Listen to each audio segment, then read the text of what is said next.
So we're continuing here in 1 Peter chapter 2.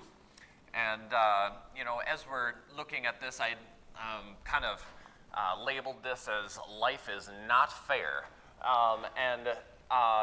Some of us, I think so many of us, we really, whether or not we want to admit it, we really would like to battle to really make sure all our life is fair. We really want things to be fair for us. But that's not necessarily what God asks of us. That's not necessarily, God is a God that will make things fair, and he will make things just. I remember when I was growing up, I didn't really like my mom's response. Well, 1 of 12 kids, you have to say this. But she would tell us, we'd be like, Mom, Dad. She'd be like, you know what, God will make it fair one day. And I'd be like, okay. God will make things fair, and he will make things just. But he doesn't necessarily tell us that we should demand that everything is fair towards us. He doesn't say that we should live in a life where everything works out just right for us. But Peter has been talking here about no matter what's going on, that we don't necessarily fight every battle tooth and nail, but yet our goodness and doing what is right is what was supposed to stand out above all. When he said that your goodness would silence the words of wicked people, that when all these things are coming against you, but the fact that you live good and you do what's right and you make the right choice, he says that's the thing that is going to be powerful in a Christian's life. He's like, that's the thing that I want that wants to stand out. And that's what he's been talking about here coming into this passage as we're picking up here in verse 16 of chapter 2. He says this, he says, live as people who are free. And he says, not using your freedom as a cover-up for evil, but he says, but living as servants of God. And I think, some of us, we may think, and some people take this to greater extremes than other people, but some people may think Jesus Christ has conquered the world. And he has given us as Christians, and Peter's been talking about this, he's like, you're his chosen race, his royal priesthood, like a holy nation, like you are really in God's sight, you are a special people. And God has made you this. And Peter's been talking about this, but he says, you know what? He says, you can't just use this freedom as like a ticket to do what's wrong. He says, some people may say, oh, Jesus Christ is conquered, so he's my one and only king, which is in a way true. But then they say, that's why I kind of cheat every system in life. They're like, that's why I don't really obey anything else. And I kind of do whatever I good and well please, because really Jesus is my only king, so I can do whatever I want. And he's like, no. This is not a ticket to do whatever you want. He says it's not something that you would use to live however you good and well please in life. It's not something where you would even say, oh, you know what, I'm under God's grace, and God is so gracious that I can just do whatever I please, and he just continues to forgive me. Peter's like, this is no license to do whatever you want. And I think as I was thinking about this, we love different things like movies where somebody is like, they're like, FBI, out of the way, I'm coming through, I'm doing what I want. They have like these credentials, and they show them, and they're like, this just gives me the authority to do whatever I want. And I was thinking about this, and I happen to think, Lynn Ragsdale was a preacher here in the 70s, and I think he'd be okay with me using him as an illustration, hopefully, but he's probably used other people, so hopefully he's not upset. But he was talking to me, and he said, what is he? He's like a mayor or something. I believe he's a mayor, okay. He's a mayor in a pretty good-sized town, and he has a police force who works for him. And he was telling me about this poor new young guy who didn't recognize him and pulled him over, and how he came crawling back and kind of handed his license back in the windows. You're good to go, and he wouldn't even show his face. He wanted to remain hidden, But that's how we would like to be treated as people, Oh, you're the Christians. You're the ones who God has given you the whole earth is to be yours, and like we could come crawling to you and like.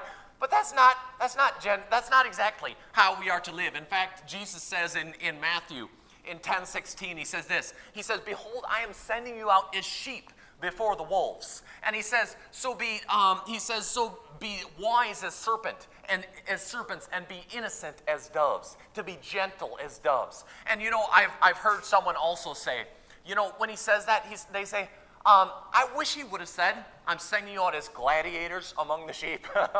You know, we would like to think that God has sent us out in the world with so much power and authority, and in certain ways, yes, but in certain ways, no. Like, he literally sent us out as sheep before wolves. Like, do you understand how that kind of adds up in your mind? When you're out in the world, what sort of confrontational battles are sheep going to pick with wolves? Like, what is the primary thing?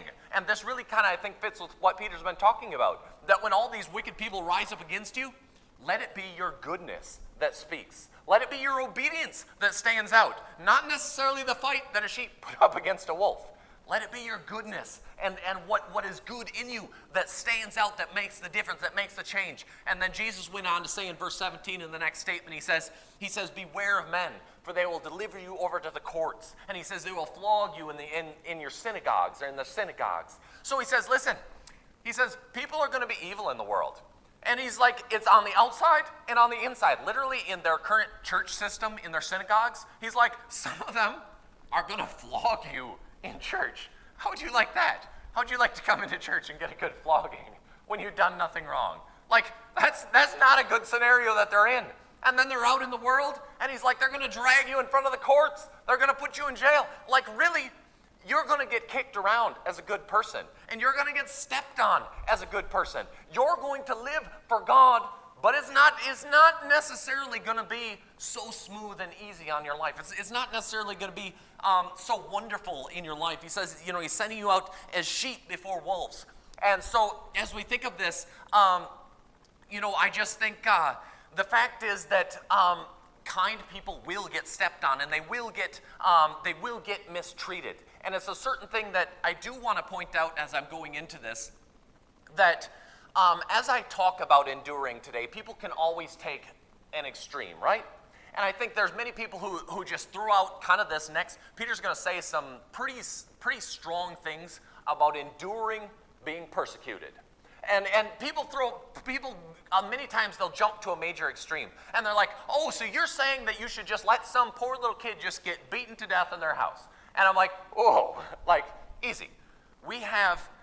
If someone is extremely abusive and things, we have police force, and we have interventions, and we have counseling, and we have, like, there is measures that we put in place, that God has even put in place to stop things from happening. We stand for what is right, and we put in order what is right, and we fight for what is right. But let's today focus on the things that we can do to endure being mistreated. The things that we can say, okay, this is maybe an instance where doing right when I'm being mistreated is maybe a good thing. So let's try and focus on those things before we really jump to the extremes, just so someone doesn't totally misquote what I'm going to say. But he says this, and Peter says this in verse 17 in the next verse. He says, honor everyone. He says, love the brotherhood, fear God, and honor the emperor. You know, as we think about these things, he's just like, you know what? You should just be honorable to everyone.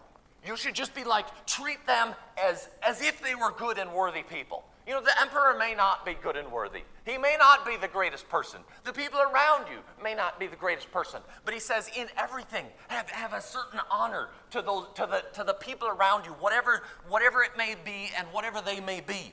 And so he says this in the next verse. He says in verse 18, he says, servants, be subject to your masters with all respect. And he says, not only to the good and gentle, but he says also to the unjust. And a lot of us would say, we'd be like, did I hear that right? Right? We're like, wait a minute. You mean that we're supposed to be a respectful subject to people who are not gentle to us, who are not just to us, who are absolutely mistreating us, and we're supposed to be a faithful servant before them? We would say, this is my right, right? We would say that. We'd say, no, it's got to be fair, right? That's what we say as kids. Like, that's what we grow into as adults. Maybe our parents may tell us, hey, listen, life isn't always fair. But when we get out on our own, we want to say, from now on, I'll make life fair for me. That's what we want to say. We don't want to say, hey, listen, why would we be a faithful servant to someone who is unjust to us, even if they're not even gentle to us? Maybe their words are harsh and hard and cutting, and maybe I think there's lots of illustrations, whether it be you're in the military, or whether it's your boss, or whether it's president or governor, or all of these things. They're not even being good to you or right to you. And why would you think we would naturally jump to this idea that we should try and make our life as fair as possible? But Peter is saying, not necessarily. And I think his point in all of this is that it's the good within you that's going to speak louder. And it's the good within you that God wants to be doing, fighting the war, that you're doing what is right. And I want to point out an example. King David, he was being chased by Saul, and David was not king yet.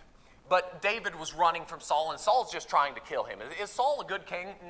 No, he's not a good king. Not at all. And he's chasing down David. And it says in 1 Samuel 24:4 that David is running and fleeing from Saul, and David runs and hides in this cave, and Saul comes into the cave, and David could have had his chance to kill him. And it says this in verse 4, it says, David arose and stealthily cut off the corner of Saul's robe. And he says, and afterward, his heart struck him.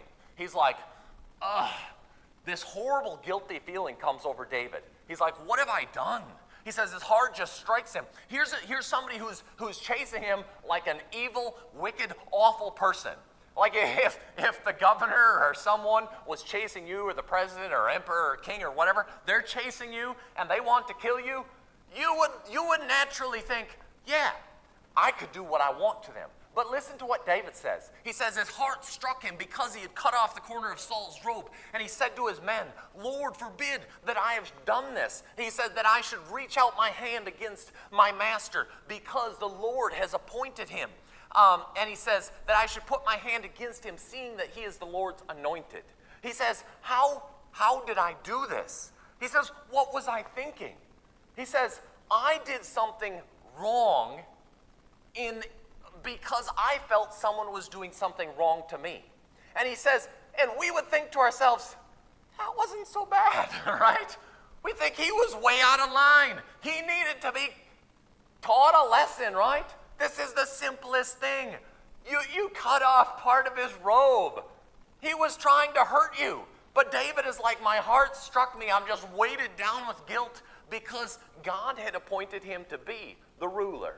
And I did something wrong against him. And I don't think God was going to fault David for running, for fleeing, for standing up and saying, listen, I could have killed you just now. But David said the fact that I did something that was wrong and disrespectful to someone who was living wrong, he says that makes me feel awful. And I think we don't always think of life that way. We don't always think of it. We would like to think that we don't need to respect someone who's doing bad, or that we don't need to do what is right when someone else does something is wrong. And I think, the Bible says that government, even Peter's been talking about government, and Paul says government was put in place by God, even though it's not a Christian organization per se. He said God put governing authorities to rule in areas, and sometimes we would think, well, they don't agree with God, so I don't have to do anything that aligns with them. But yet he says, no, we should do what is right in every instance that we possibly can. And so as we think about this, he continues on, and he says in verse 19, he says, for this is a gracious thing.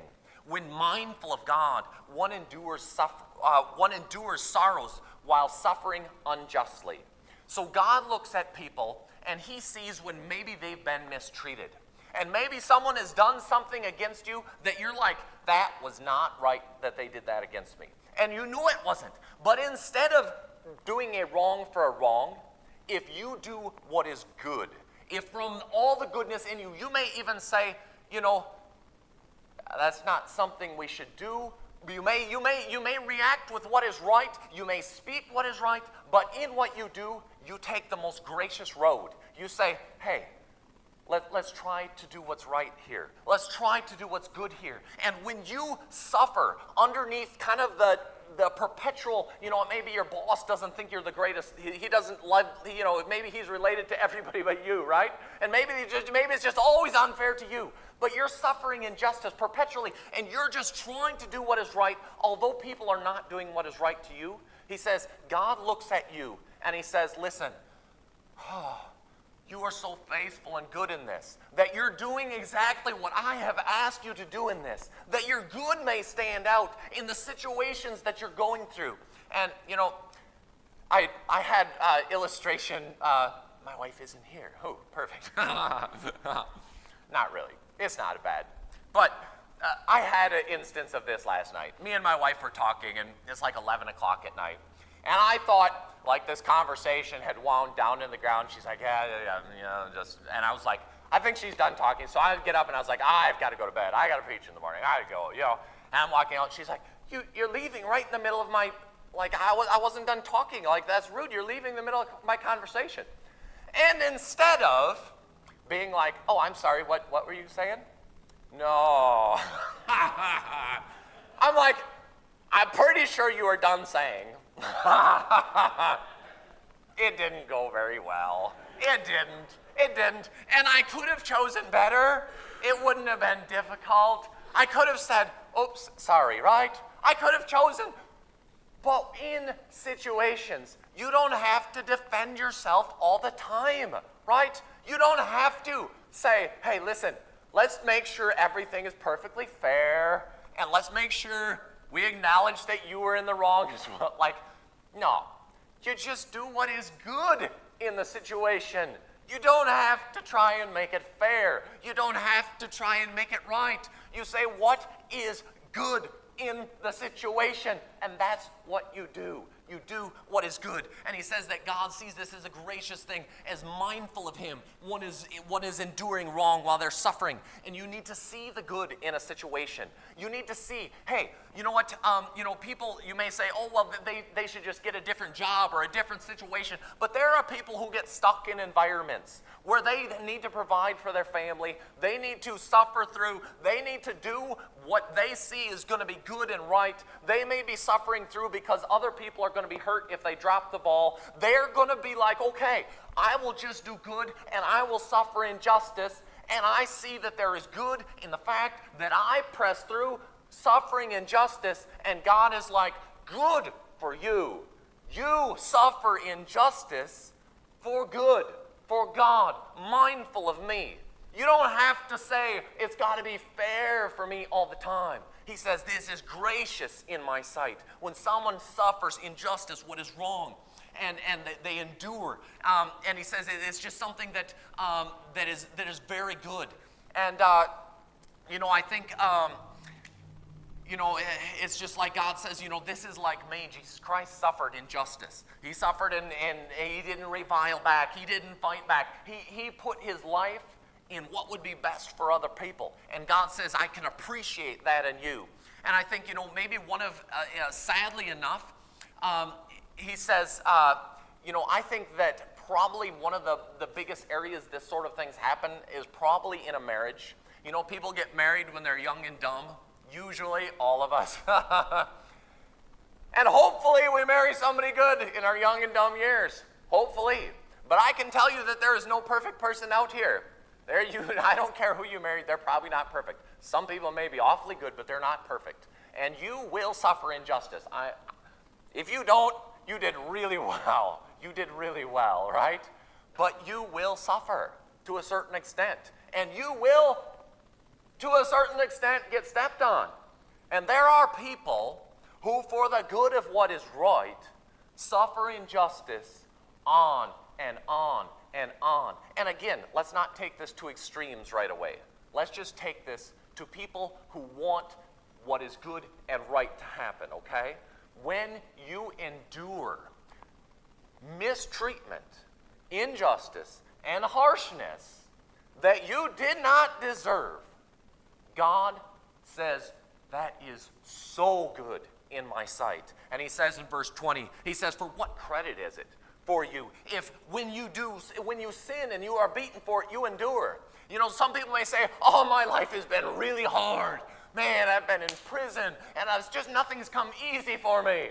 And you're like, yeah, but you robbed that store to start off, and then you fought the police, and then you ran, and you're just like, you brought it on yourself. He says, why are you telling me about your suffering?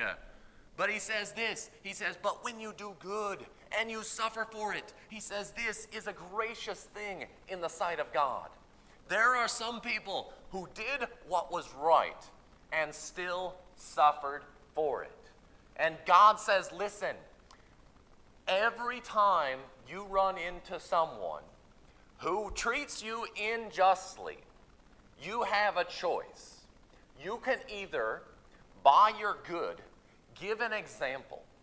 And generally, and it's very hard to talk about something like this because there is variability, right? When something happens, sometimes things need to be reported and fixed and altered. But generally, when you are in a situation and you suffer, there is so much good that can come about from that. People around you can be upheld from you can kind of prevent it from falling on others around you to a certain extent.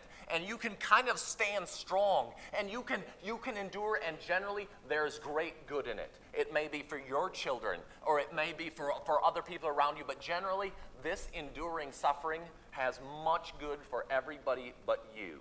And it is good and gracious in the sight of God. And again, remember, when people are mouthy, what Peter's been talking about, when they're slandering, when they're saying evil against you, when they're doing these things, he says, what was the number one thing he said to do? That you would just do what is right and that your goodness would stand out. That I think this is the main thing, and this is kind of what I'm going to wrap up in closing. God wants you to shine as the only one who's not out of line, right? If both of you fall out of line in this scenario, no righteousness shines. No goodness glimmers in the state of a bad thing. There was no bright spot in this bad scenario. But when you choose to do what is right, when it was injustice, let's say the family scenario, your kids are fighting, and maybe one of your kids, you got 3 and you got one good one, thank goodness. That one good one who endures, and poor Simmy never gets a turn playing PlayStation. Big kids take it all. When they are good, they stand as a glimmering example of what is good and right. And they cut a path for good for other people around them. It's just so many scenarios I can't really bring it all around, but I'm just saying, when you do what is good and right, instead of a wrong action, instead of a retort, instead of a, let's just make this fair for me right now, the goodness that you do, God sees as good, and he tells us it will pay out in good. He says it will silence the wicked, that goodness and godliness will prevail. So let's just make sure we're not always trying to fight to make the world perfectly fair for us, but let's make sure we're fighting to do what is good and right. And sometimes we do address problems, yes, for sure. But let's make sure that we're just like, hey, I'm going to be the one who's doing right, and I'm going to get stepped on a lot, and it's going to be painful a lot, but I'm going to always do what is right, and I'm going to suffer through a world of rough people all the way around me, outside the church, inside the church, outside in work environment, inside the family. Sad, but it's everywhere because none of us are perfect. It's everywhere.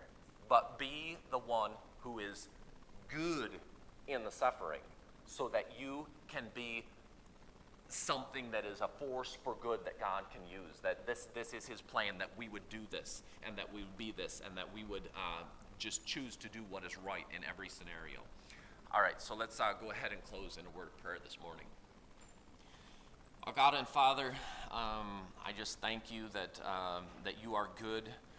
Sometimes this is hard for us to see your ways and hard for us to learn your ways, Lord, but I thank you for each person who suffers injustice for the sake of justice, that suffers wrong, that your gospel may go out, and who may be in an environment where hardly anyone else is doing what is right, and maybe instead of spazzing out and wanting their fairness, that people who just simply do what is right and put to shame people who do what is wrong, that they would silence the mouths of wicked people, that they would be a bright light to the people around us, that the people around us maybe would crumble in their foolishness as people do what is right in the face of hard times. But Lord, we just thank you for those who endure.